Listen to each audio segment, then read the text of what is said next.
it can avoid accidents. I mean, all kinds of new stuffs can be added to the cars. The same thing, what we'll try to focus in this today's talk, as we look forward, we'll see like how people are thinking of the MPI libraries in the context of Exascale systems. So what I'll try to do is introduce the Exascale systems and their associated challenges in designing those. And in that context, I'll introduce what is happening in the MPI 3 forum. I briefly mentioned that yesterday. So the MPI has been going over different standards, like MPI 1 was there, then the MPI 2.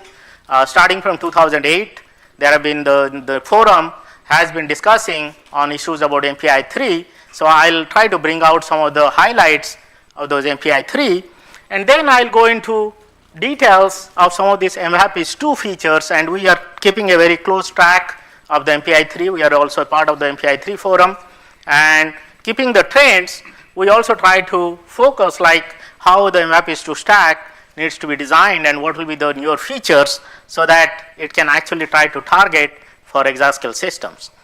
And especially in those, I'll be focusing on some of the aspects starting with GPU to GPU communication, like if the clusters have GPU like NVIDIA GPU, how we can provide support to gain more performance and scalability.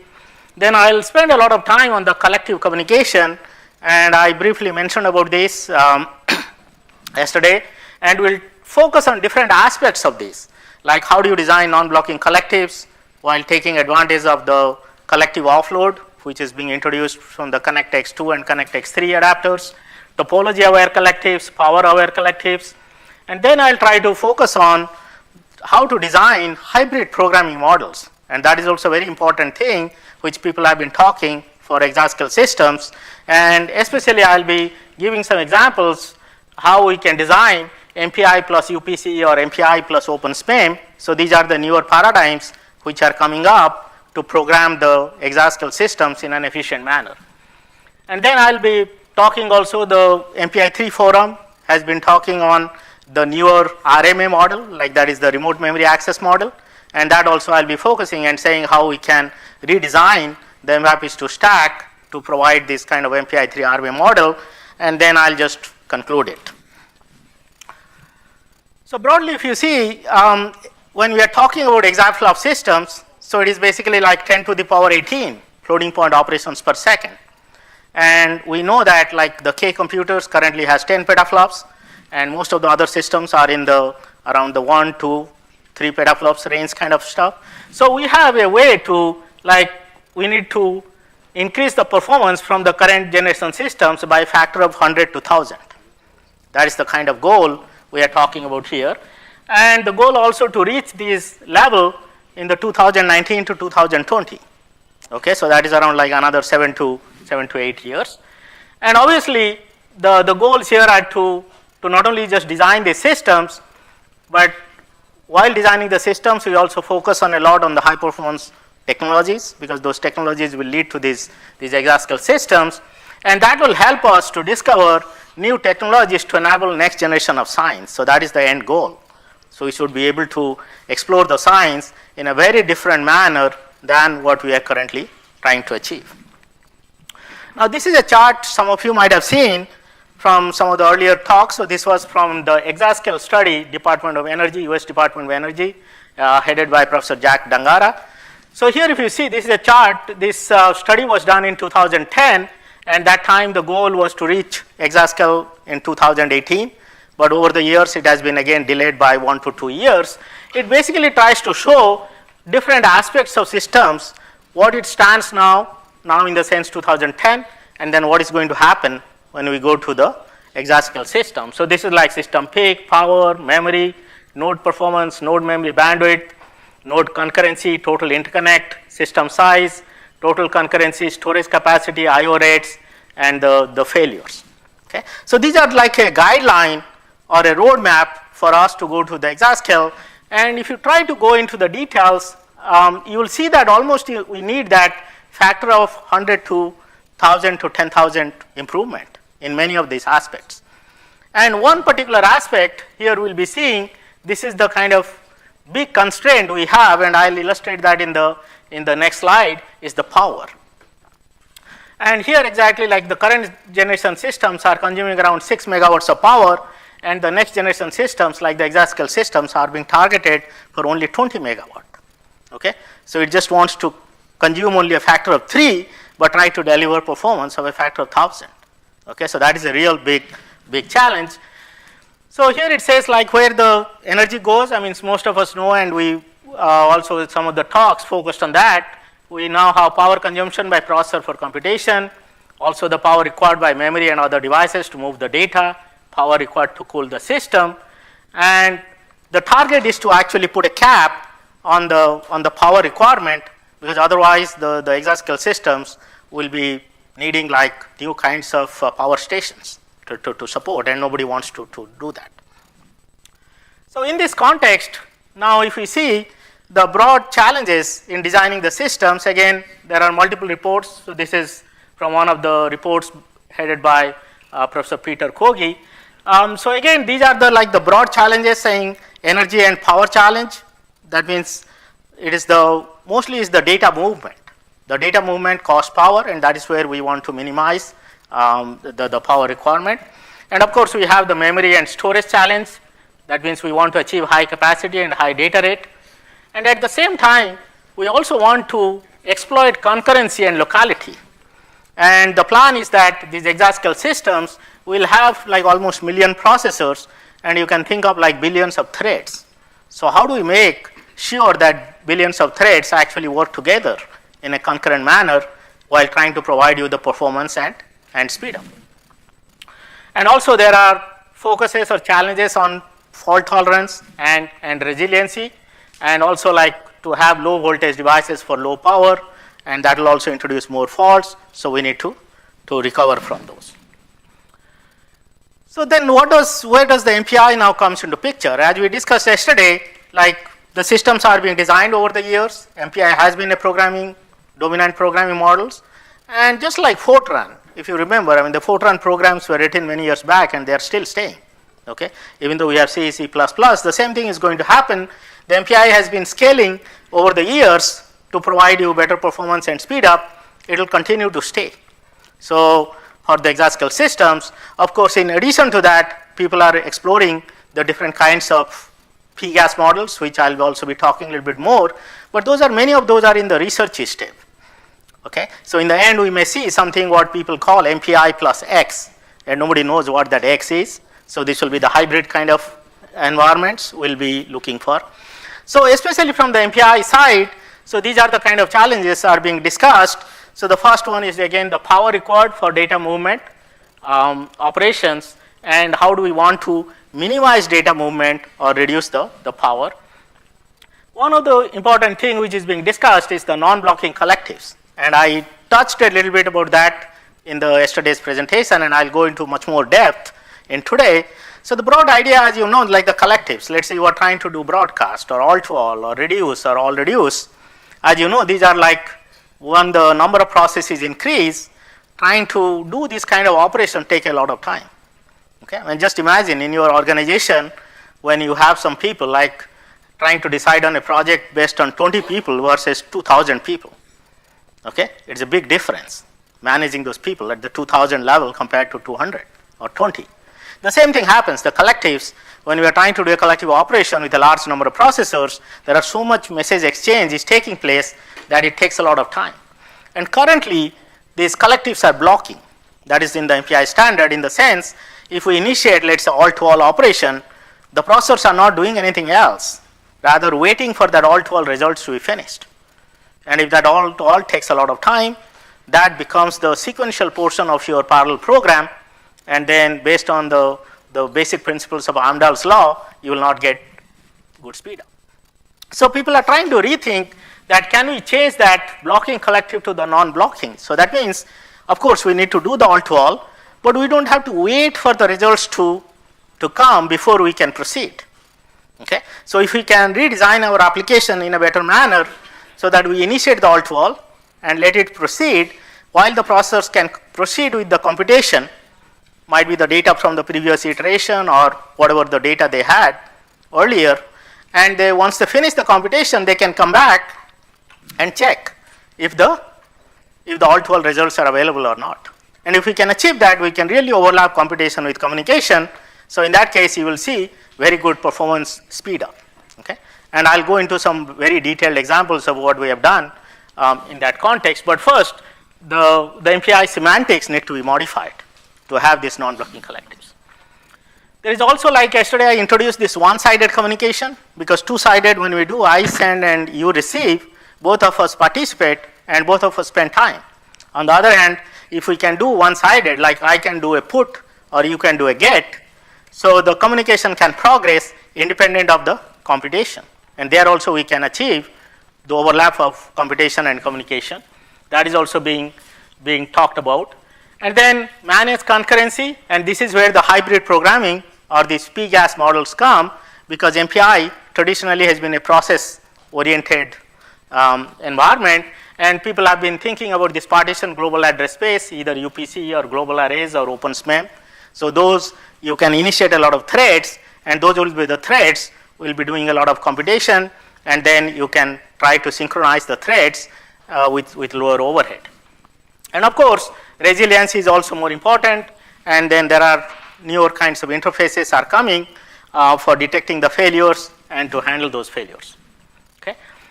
So any questions so far? Okay. So with this kind of like a broad idea, so now let's go into more details, saying how the MPI forum is trying to address these things. Okay. Anybody here who attend the MPI forums regularly? Nobody? Okay. So this MPI forum is actually a collection of people from different organizations. So they continuously talk about like what are the newer kind of features we want to provide. So there are a lot of discussion, the voting takes place, and then finally it goes into the different kinds of readings and then part of the standard. So starting from like 2008, the MPI 3 forum has reconvened, like the MPI 2 was many years back. So now people have been rethinking what new stuff needs to be done. And over the last years, 3 major things have gone into the MPI 3. MPI 3 is not yet out, okay, but voting has taken place on these 3 topics and people agree on what to do. And it is continuously going on, and we'll be seeing like the first version of the MPI 3 will be coming out in the supercomputing 2012. So that is the kind of the target date. And then after that, it will be 3.1, 3.2, those standards will come out. So let me talk 3 of these. One is a non-blocking collectives, as I talked earlier, then improved one-sided and RMA model, and then MPI tools interface. So these are the 3 items which people have agreed on.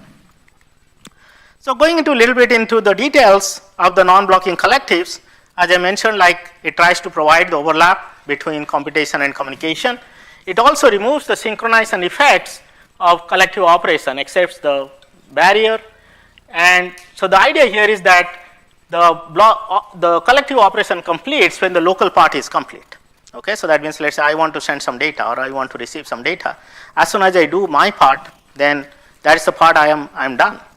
Okay, but then later on I check for the results. But I don't have to continuously poll like in the MPI context to see whether the data has come or the result has come. Okay, and the completion of one non-blocking collective does not imply completion of other non-blocking collectives. You can have multiple non-blocking collectives going at the same time over different groups or communicators.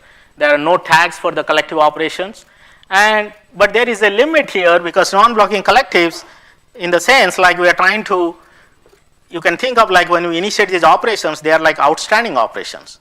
Okay, so if you initiate too many of these operations back to back, then you might have some resource constraint.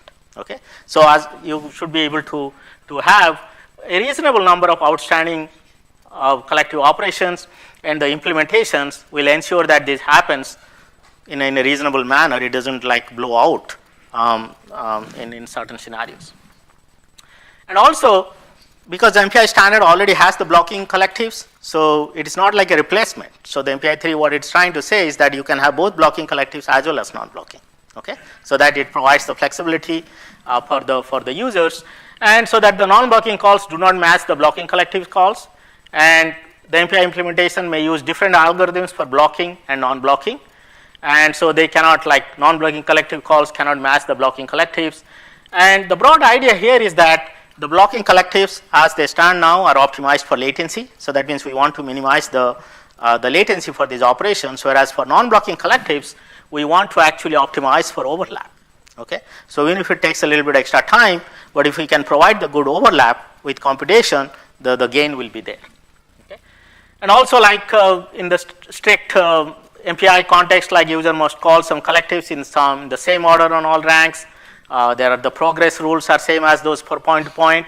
But the main idea is here, like just like yesterday we introduced called MPI send versus MPI I send. Okay, so which is MPI send is a blocking, whereas MPI I send is non-blocking. The same thing we want to do.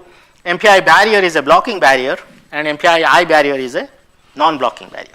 So same thing you can do for MPI I all reduce, I all to all other the collectives.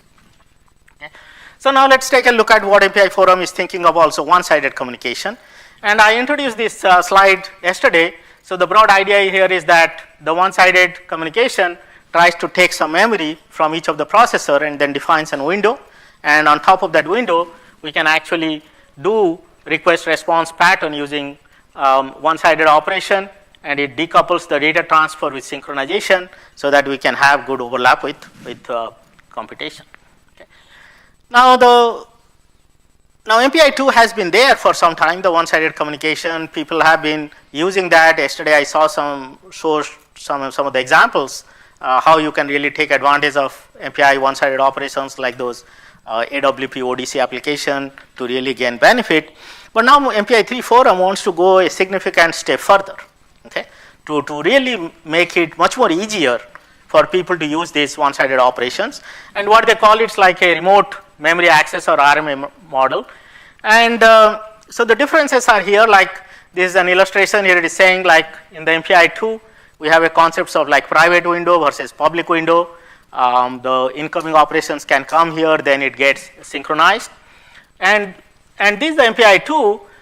When it was designed like many years back, it targeted for the non-cache coherent systems. Okay, but now if you see, like especially multi-cores coming with a lot of processes are on the single node, and those are cache coherent systems. So we also want to achieve the RMA even within the node, not just across the nodes. So that's why MPI3 has introduced now two types of windows called unified and separate, and the unified window actually leverages the hardware cache coherence concept. And there are a lot of these operations which have been introduced. I don't want to go into all the details, but they have made it much more flexible so that you can actually create some dynamic window, allocate some shared window, do all these put, get, and accumulate operations, which provides like local completion by using MPI wait on request objects, or you can do like get, accumulate, fetch and app, fetch and op operations, compare and swap. So these are the kind of primitives which are being introduced in the MPI level. Okay, so you don't have to get mixed up with the InfiniBand level. InfiniBand level also we have atomic operations, compare and swap, fetch and add, but this is the MPI level. These semantics are being introduced. And that also continues with a lot of operations like the Windows lock, Windows plus, Windows sync. So these are the kind of primitives which are available. And I'll get back to this a little bit later with some concrete examples of how we can actually put it inside the MRAP2 library. Now the third thing which has become very important, and yesterday I talked a lot about this. It is just like within the MPI library. If you remember, I mentioned a lot of tuning stuff. Okay, so now what is happening is the MPI, one has to really understand inside the library and where all those runtime variables are there, or what is happening within MPI library. Okay, and because the systems are becoming larger and larger, it is becoming also very difficult for the upper layers to know what is happening within the MPI layer. Okay, whether it is an user application or some other tools, or you have written some other middleware, it's not. You can only interact with the MPI library at the semantics level, okay? But you don't know what is happening within MPI.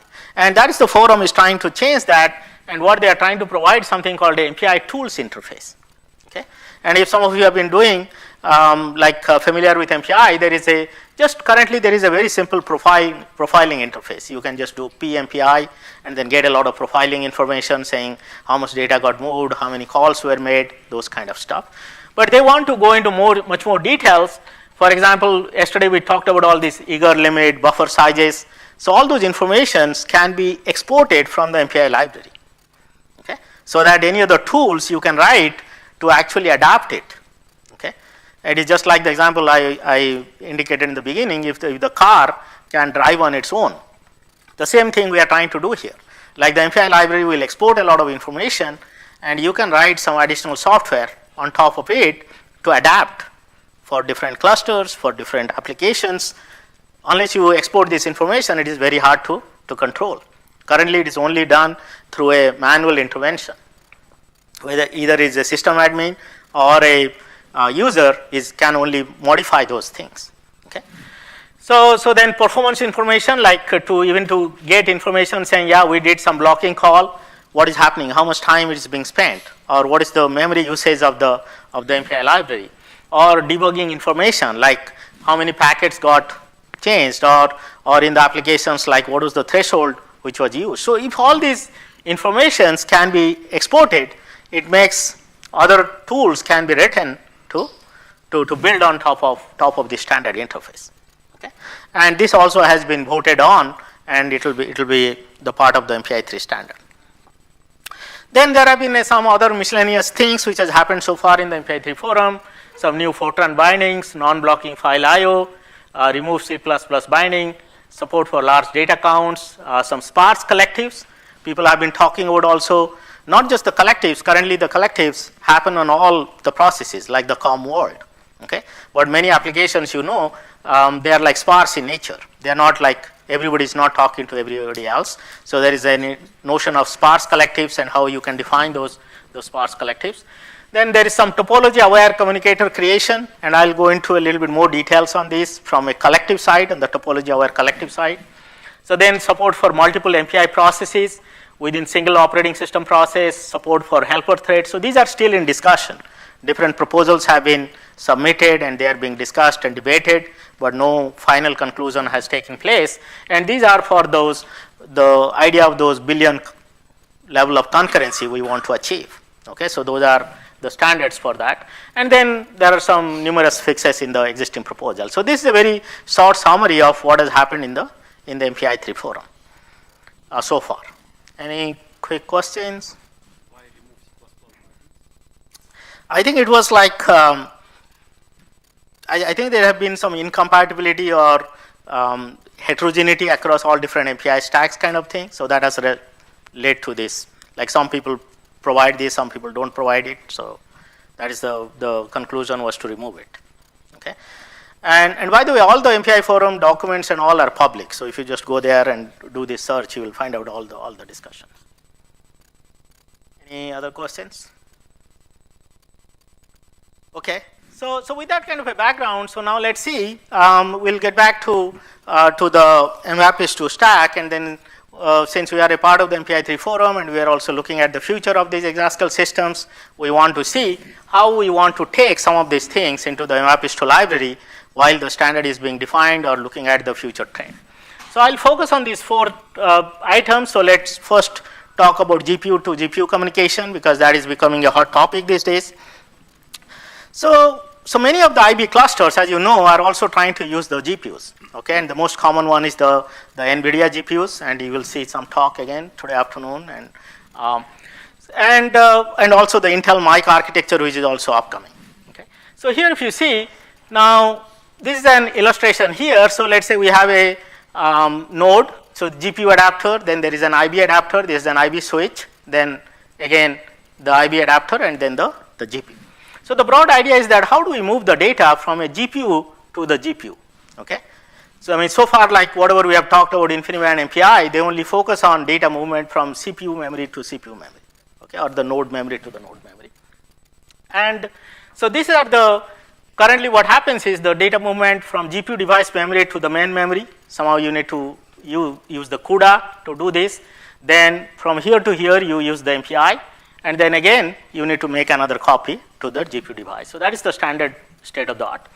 And earlier also there were some limitations, like the GPU device and the InfiniBand device, they required separate memory registration, but 2 years back, Mellanox and NVIDIA worked together to eliminate that bottleneck, which some of you know as known as GPU Direct. So now you can actually have the common registration between the between these devices. However, the GPU to GPU communication is still costly, okay, and programming is harder. So let me illustrate this concept with some animation here, and that will become more easier. So the common one, what happens is like this is, we'll call it a naive implementation. So most of the, if you have like worked with GPU devices or CUDA, you might have done this kind of programming, and most of the people try to do that. So at the sender, what you do is like this is where the GPU, inside the GPU you have the buffer, and you need to have a copy here. So you basically use CUDA mem copy to copy the data here. This is what we do on the sender side. Then you do a MPI send, so the data goes to the destination memory, and then finally you do another copy and the data goes there. Okay, so this is a very easy programming, and what we call it is a high productivity but low performance. Okay, in the sense anybody should be able to use it, but these operations are very costly, and there is also no overlap between these operations. So what we are saying is that first you do the CUDA copy, then only you can initiate the MPI send. And especially if your data is very large, you will see like the time it takes from here to there, it is very costly. I'll show some numbers later on. Okay. So this is the naive approach. Now of course, CUDA has been there for many years, and there are a lot of intelligent people there to optimize it. So the second thing, which we call it like a user optimized code. So what we want to do here is like trying to do some pipelining at the user level with non-blocking MPI and CUDA interface. Okay, if you remember yesterday I introduced MPI iSend, which is like a non-blocking operation.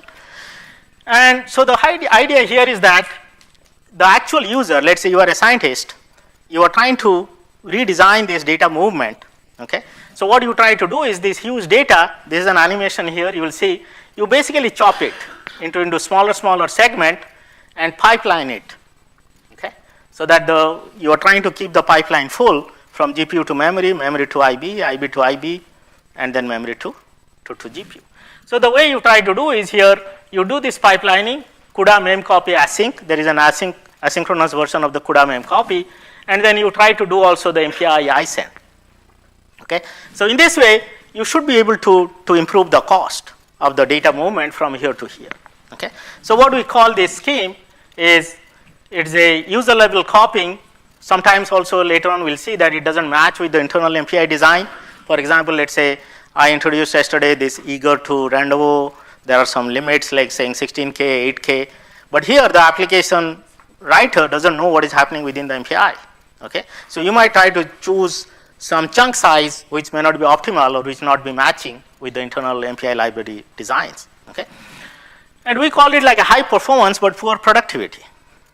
The thing is, because performance you are getting, but the end application engineer or the scientist is actually trying to find out all these details of saying, okay, what is happening in the MPI, what is happening in the CUDA, you are spending this much time here trying to refragment all the operations, and this just for point to point. Now if you are trying to do collectives and all, this is even becomes much more harder. Okay, so what we try to ask the question saying, can all these operations be done within the MPI library? Okay, so that the end user doesn't have to worry about it. The end user can just use like MPI send receives, whatever has been there, you can use, and in this way we can actually provide high performance without exposing the low level details to the programmer. So that means the pipeline data transfer, which will automatically provide optimization inside the MPI library without user tuning. Okay, and this is what we started this project last year. Okay, and trying to address this question saying, can we do it within MPI library? Of course, in order to do that, we'll need some additional support, and I'll talk a little bit in the next slide. But the overall idea is again the same animation. If I want to show what is happening, the same pipelining, but we want to do within the MPI library itself. Okay, so the user still just stick to MPI iSend, MPI iReceive. That's all you need to do. Okay, all other things are happening magically within the MPI library. Okay, but if we can do that, what we call it is like high performance and high productivity. Okay, that means we are able to give you the performance, and also as an end user, you are not spending time in trying to do all this kind of pipelining at your application level. Rather, you just use the call, just the MPI call, in just like what we are doing, At the host to host, the same things you will do from GPU buffer to the GPU buffer. Okay. But of course, there are challenges. So how do we know within the MPI library that whatever call has been made, the data is from the host memory or from the GPU memory? That is the big challenge. Okay. And this is where actually the CUDA 4.0 helped us, which was introduced like last year, NVIDIA. So they had something called unified virtual addressing. Okay. So the idea here is that through CUDA 4.0, you can take the host memory and the GPU memory, and you can actually identify, the MPI library now can differentiate between the device memory and the host memory without any hints from the user. Okay. So unless you have that capability, it's very hard to do what we planned. Okay. And as soon as this was available, then we started working on it, and this design actually provides overlap CUDA copy and the RDMA transfer. So the data movement from GPU and the RDMA transfer are DMA operation. It also allows for asynchronous progress. So this is the paper. Actually, last year at the ISC Hamburg, we presented the first paper, and I'm just taking some numbers from here. So this is the time to send large amount of data. So this is the latency. And the blue line actually says the standard naive design, what I talked earlier, like you just do CUDA copy and then do MPI send. And the red line is actually the intelligent user does it. That is the high performance, low productivity design. But if we can do it within the MPI library, we also try to avoid some additional overheads, and then we really give you the best performance, highest performance and highest productivity. So that is the green line. Okay. And once we actually published this, the first design, which was for point-to-point communication, then we tried to extend it for all other kinds of operations like one-sided, collectives, the data types, and now also the new trend has come where not only you have only one GPU, but you also have multiple GPUs for the node. So you can also do GPU to GPU communication within the node using these techniques. Okay. So we had a bunch of papers here to demonstrate that this actually works. So then we had a discussion with NVIDIA. NVIDIA gave us some funding to take this design and actually put it into the MPI 2 so that people can actually use it. And that's what we have been working for the last almost 6 months. So we brought out a MPI 2 1.8 A1, if some of you are familiar, just before supercomputing 11 with some of the features. And last month we had the A2 release with much more features, and next week we'll have the RC1 release, which will have almost all the features. So here it supports actually point-to-point and collective communication, and it supports the communication between GPU devices and between GPU device and the host. It also supports contiguous and non-contiguous MPI data types, supports the GPU direct through CUDA, and also starting from CUDA 4.1, CUDA has a new IPC mechanism. Okay, and that mechanism can be used especially when multiple GPUs are per node, and we also take advantage of that to do communication from GPU to GPU on the same node. Okay, and also we have a lot of different tuning parameters here so that we can adjust based on the processor speed, memory speed, the GPU speed, etc. And while we are trying to do this, we also found out that the community doesn't have any way to find out these differences. Okay, so how much cost it is taking to move data from device to host or host to host, host to device. Okay, and this we have been doing even from the 2001. We heard about this, we have something called OISU micro benchmarks, or called OMB. So every time we put some new features into our MPI library, we have the corresponding benchmarks also. We put it there as an open source so that people can actually try to use those benchmarks and validate that what we are doing, or they can also validate with other MPI stacks and other platforms. Okay, so we introduced these operations in the 3.5.1 release. So they have been extended now for the GPU. So these are the 3 benchmarks are there: latency, bandwidth, and bidirectional bandwidth. And it's very simple. You can just like the normal OISU micro benchmarks, you can just specify, okay, now I'm moving data from device to device, or device to host, host to device, or host to host. Okay, it gives you all combinations. And you can download these. So I'll show you some numbers. So we took this benchmark, and here we are comparing our MPIs to things together with another stack, OpenMPI, which many of you might be using. So they also have the similar support kind of thing. So using the same benchmarks, we can actually compare 2 different stacks, and I'm showing some numbers here. So this is like the device to device. We are comparing ours with OpenMPI, and this is internode. So that means we are doing from the device to the memory, memory over InfiniBand to the other memory, and then memory to the device. So it is end to end, device to device. And this is the ratio latency numbers. This is the bandwidth and bidirectional bandwidth. So it is lower the better. Here higher is the better. So these are like all the details of the system. So now you can see that our new design is able to really give very good performance. Okay, because we are trying to achieve the end-to-end pipelining within the MPI stack. So this is also the same things like a similar trend like device to host, internode, exactly similar trend. We get benefit. And this is the intranode when multiple GPUs are there. So there are like 2 GPUs. And here again, using the new IPC feature, we are able to like reduce the latency significantly lower here and then push the bandwidth and bidirectional bandwidth significantly higher. Okay, and these are all like a part of already the release things from last month. So you should be able to download both the MAPIS 2 code as well as the benchmarks and try to validate this yourself. Okay. Now these are the micro benchmarks, but the question is, does it really help the application? That is the goal. Okay, so here we try to do. We took an application, the lattice Boltzmann method, or called LBM. This is one of the important applications with a lot of end applications used. So we have been collaborating with the TAC folks here. So what we did there is that, so they had they had a CUDA design which does these multi-phase flows with large density ratios. So there we actually modified the calls. Okay, because earlier again the traditional thing was like they do the operation in the CUDA, then they move the data like using the naive method, okay, and then perform using MPI. So we worked with them to change the code to use direct MPI send and receive. Okay, and here you can see like this is the between the 2 releases, the 1.7 where no GPU support was there, whereas the 1.82 the GPU support is there. And here you can see that as the matrix size is increasing, we are able to give almost like 23 to 25% benefit for the end application time. Okay, and this is just on an 8-node cluster. Okay, 8-node GPU cluster. So the more larger clusters you have, you will be seeing more and more benefits. The same thing also we did. This is the application yesterday we talked about, like the AWP ODC, which is a seismic application. Again, the similar kind of trend happens here. So they have been trying to modify their application to CUDA, and we have been working with them to change from the naive method to the high performance method. And here again, like with 4 nodes or 8 nodes, you can see almost 12 to 13% of improvement.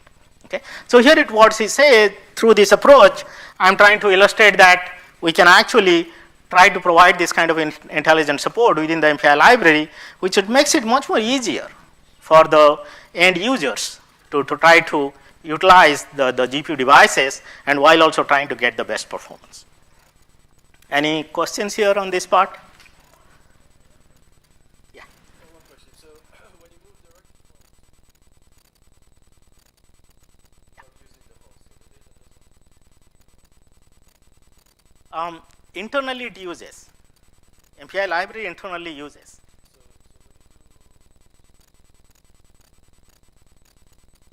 Yeah. But these are internal MPI buffers. But that's fine. Yeah. There is a copy. That's correct. Yeah. Yeah. Not direct.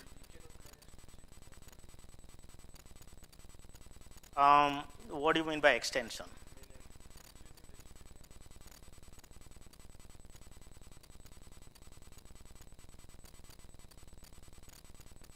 I mean, currently both the memories are visible. Okay, so if you want to move data between host and GPU, you can do it. Yeah, no. So that support is, to the best of my knowledge, is not yet available. If it is available, we can take advantage of that. With the GPU device to IB device over PCI Express. Yeah, within the node, let's say I have a GPU card and an IB card. No, you have a GPU card and a GPU Yeah, card. GPU card. GPU card. Yeah. So this is the numbers I showed you. This is the. Yeah, so We still go through the host memory. This is the CUDA IPC mechanism we are using. Okay. Yeah.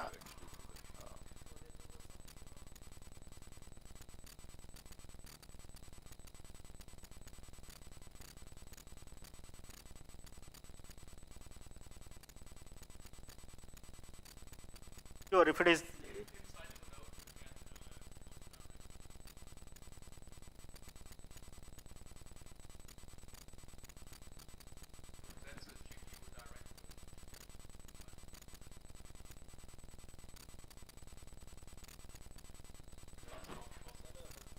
Yeah, within the node. He's asking within the node.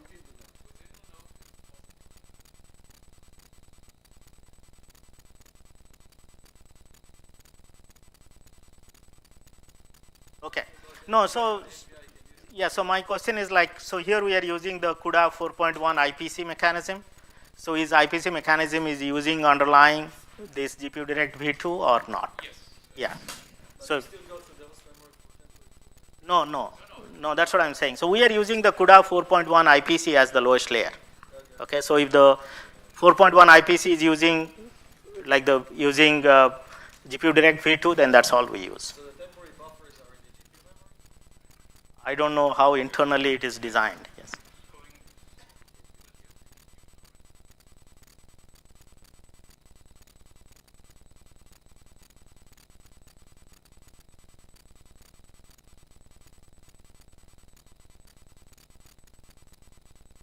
So just to clarify, I mean, we are using the IPC calls, okay, whatever CUDA 4.1 gives. So if the CUDA IPC calls uses something internally, then we just use those. We don't use anything else, okay. So in this case, based on this discussion, so we are not using the inside memory on the host buffer. But when we go from node to node, yes, we do that. Any other questions here? Okay. So now let me move to the next few topics, and so the next one we'll talk about the collective communication, especially focusing on multiple aspects: offload, non-blocking, topology aware, and power aware. And some of you might be knowing, but I'm just repeating here. So especially the Mellanox ConnectX-2 and ConnectX-3 adapters provides this kind of support to offload. Okay, and I give this example in my class always. Like if you think of like the modern day NICs, they are like secretaries, okay, like you have an executive and secretary. So if the secretary becomes more intelligent, you can offload more and more things, okay, then the executive is free to do its own task. And that's what like here, I'll show this through animation and that will be clearer. So this is like the ConnectX-2, you can do receive followed by multiple send. So that means I can always instruct the adapter to say you receive from X and send data to Y and G without even bringing to the host. Okay, so if we can design these kind of primitives, then that helps us a lot in designing the collective. So here you'll see that the broad idea is to create a task list. Okay, so here we say wait for the message to come, then send to 3 different people, then wait for the second data to come, and then send. Okay, so once you create this kind of a list, you offload that to the HCA. Okay, and then after that the host is free. Okay, and here it will actually like wait for the data to come, and then it will keep on sending automatically. Now host is not involved at all, and then again it waits for the next data to come, and then sends these things. So this helps us a lot to design the collectives in a non-blocking manner. Okay, and that's what we have been exploring for the last 1 year. So here what we did is the first work. Again, we presented in the last year ISC.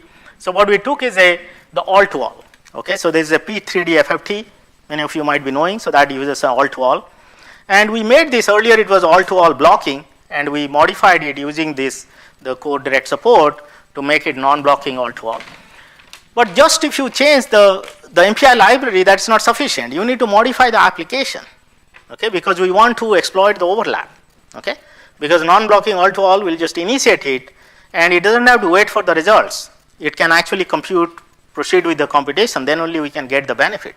So we worked with the P3D FFT people and modify the application, and here it shows like with increasing data size, now you can see that this is trying to give you almost like 17% benefit, the end application time. Okay, so we are taking advantage of 3 things: the code direct offload, the non-blocking design within the MPI, and then modifying the application. So when they are put together, then we see the benefit. Okay, at the end application time.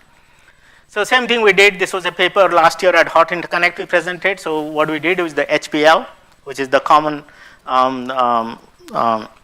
application used for the top 500 ranking, and it uses the broadcast. The same thing we did here. The HPL1 ring is the one which is commonly used, and then we did this HPL offload. So that means we not only designed the non-blocking bcast, but we also modified the HPL to overlap with the non-blocking bcast. And here we can see, like, almost with the 512 processes, we can get almost 4.5% benefit. Okay. And here what we are saying is we are not changing any hardware. I mean, we are not adding any hardware resources except the new adapter, but we are able to bump up the application performance. In this case, the LinPack numbers, you can get 4.5% higher. And very recently we have worked together with, sorry for the overlap here, we have worked with the Lawrence Livermore people. So what we have done is the all reduce, and we have taken the same thing like a conjugate gradient PCG solver. And the same idea again we have used, like we do non-blocking all reduce, and we modify the application to have overlap between the application and while this non-blocking operation is going on. And here again up to 512 processes, you can see like almost 21% benefit. Okay. So what these data are telling, that if we can actually redesign these applications together with the non-blocking support, we should be able to in fact get much more higher performance. And the end goal is to keep all the computation busy while trying to do the communication. Any quick question on this section? Okay. So let's move to the next one, which is called topology aware collective. So this is also becoming more important. So here I'm trying to show an examples of, let's say, on a typical supercomputer system.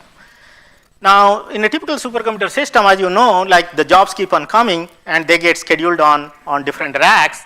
So here, let's say the new job comes. So typically you will see that they will get fragmented and get put it into the empty spaces.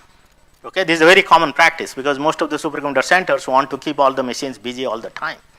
Now, what does it lead to in terms of performance of collectives? Okay. Now, as I mentioned yesterday, like of course the collectives, people have been proposing all different kinds of algorithms trying to optimize, but when you do that, there is a underlying assumption that your jobs are running on a contiguous allocation. Okay, no matter what kind of algorithms I have designed. But on a real system, like here if you see these are the different jobs, they are spreaded over. Let's say take this green job, I might have done that binomial algorithm is the best, but in this kind of situation, I can't guarantee that, okay, because they are not happening in a consecutive manner. So whatever I have put in the MPI library will not really work. Okay, so it is just like, I mean, let's say, no matter how best driver you are, suddenly you are in a different situation on a different traffic congestion, all your techniques will not work. Okay, so what we are trying to do here for the last almost 1 year, we are trying to work on saying, can we make these collectives adaptive? Okay, in the sense, once the job gets launched, we can get information from the InfiniBand network. Yesterday we heard from Todd, like all these OpenSM, there are a lot of features. We can take information from the OpenSM, and within the MPI, I can actually find out where it is running in that cluster with respect to the cluster topology, the switches, racks, and all. And based on that, internally, if I have 3 algorithms for broadcast, I can quickly decide now for this distribution, the algorithm 2 is the best. And that's what I run. Okay, so that means dynamically I am able to select the algorithm. Okay, and this is what we did. So this was a 2010 paper. Here we showed like a gather and scatter, and here you can see like if you make it adaptive, this is all for a 296 processes, you can get like 22 to 54% benefit. And here we did some simulation over increasing number of racks, and of course you can see if the system is very large, the probability of jobs being distributed over these racks are much more higher. Then you get the topology of our collectives give you better benefits. And the last year cluster, we extended that into the broadcast, and here also we see like almost 14% benefit here, and for different job size up to 1,000 cores, we get almost like 14% improvement here. Okay. So then the final thing is the power aware. If you remember, I touched the base that we also want to conserve power. So here there have been a lot of people are working here. So default like no power saving. but you can do some frequency scaling. Yesterday we heard like both Intel and AMD, they have these mechanisms to reduce the frequency and the voltage. So here our approach is to consider the communication characteristics of different collectives, intelligently use both DVFS and CPU throttling, okay, to deliver you the best performance. So here we have taken an all-to-all operation here, and here we can show like using different schemes. So broadly you can say that, let's say you are doing collectives, many times the processors keep on just pooling, okay, and this is where you consume the power. Okay. So what we try to do is, like, especially let's say multi-core, there are a lot of nodes. If everybody starts sending the data at the same time, anyway they are not able to move. Okay. So why introduce congestion? So we have the algorithm being designed in such a manner that some of the processors remain idle in a phase. Then some people proceed, then we switch them. In a different phase, we bring this power up and let these people, the other processors, go idle. Okay. In using this kind of algorithms, you can see that you can save a lot of energy here, like 32%, but you may get a hit in performance.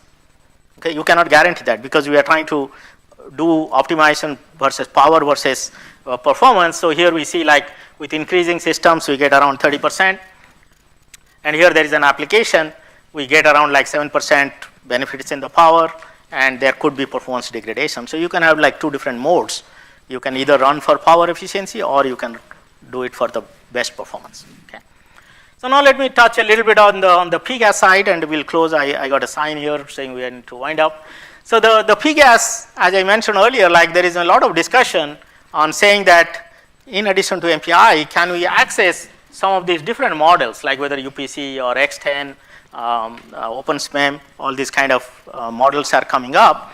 But the broad challenge here is that so far when you see these papers, people are comparing apple to oranges. Like you will see some paper, somebody says UPC is best and better than MPI. Some other paper will say MPI is better than UPC. They are actually evaluating based on two different libraries. Okay. And this is the current state of the art. Like if you say like a UPC or MPI, they have different kinds of runtime. And in this context, you cannot guarantee that optimization have been done to both the stacks. And if these optimizations are not there, comparing their performance is of no good. Okay. So what we have been trying to do here is that can we design a unified runtime? Okay. So that at an InfiniBand level, both the MPI messages as well as like UPC messages or OpenSMEM messages, they mix and match. Okay. Go through. So there are no separation here. And using this, let me skip this here.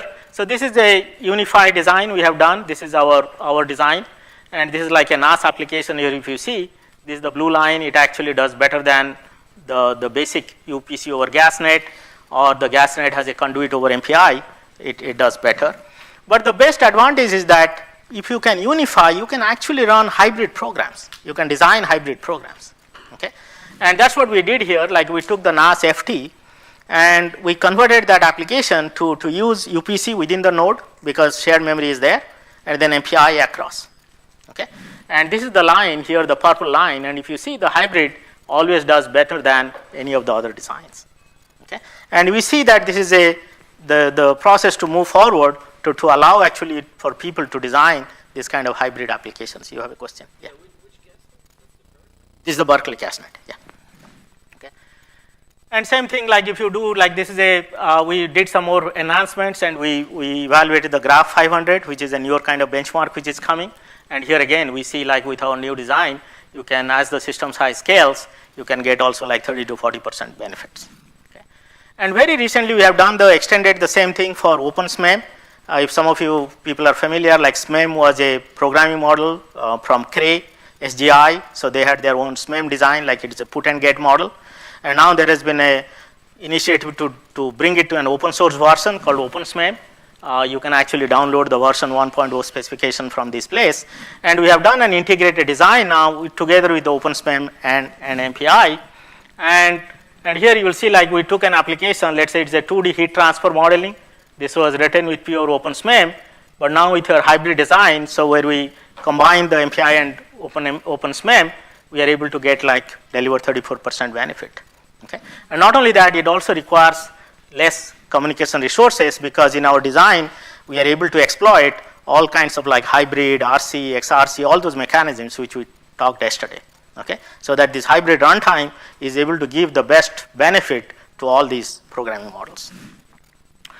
So let me quickly touch this. This is the last thing. I talked about this RMA model. And of course, this RMA model is very huge. There are a lot of options. So initially, we have just started this only the red lines here. And I'll just show some performance numbers. This paper we presented in the Euro MPI last year. And here we show that, like this is the newer model, the put plus model can actually provide the best latency and also the percentage overlap. And this is the biggest thing what we have been talking, that using the one-sided operation, you should be able to overlap the computation and communication, and these newer models actually help us to achieve that. So with this, let me close here. So what we have been planning on this, as I said in the beginning of the talk, just like looking forward to saying how the cars need to be redesigned in the 10 years down the road, the same thing we are trying to take a look at how MPI stack needs to be modified to take advantage of the modern technologies as well as the newer standard.